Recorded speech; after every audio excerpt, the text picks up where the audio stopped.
છેલ્લા 8 વર્ષના આસાવડતા મધ્યપ્રદેશ રાજ્યના ઉજ્જૈન જિલ્લાના મહાકાલ પોલીસ સ્ટેશનના મર્ડરના ગુનામાં સંડોવાયેલા આરોપીને પકડી પાડતી પાંડેસરા પોલીસ મહેરબાન પોલીસ કમિશનર સાહેબ શ્રી સુરત શહેર તથા સંયુક્ત પોલીસ કમિશનર સાહેબ શ્રી સેક્ટર 2 સુરત શહેર તથા નાયબ પોલીસ કમિશનર જોન 4 સાહેબ શ્રી સુરત શહેર તથા મદદનીશ પોલીસ કમિશનર સાહેબ શ્રી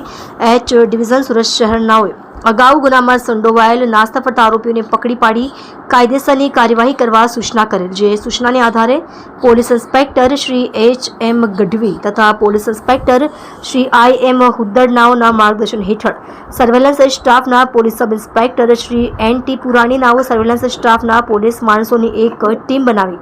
આવા ગુના કરનાર સામે કાયદેસરની કાર્યવાહી કરવા સૂચના આપેલ હોય, જે દરમિયાન એએસઆઈ જયેશભાઈ ઇન્દ્રજીતભાઈ તથા હેડ કોન્સ્ટેબલ કિશોરભાઈ નાજાભાઈ નાઓને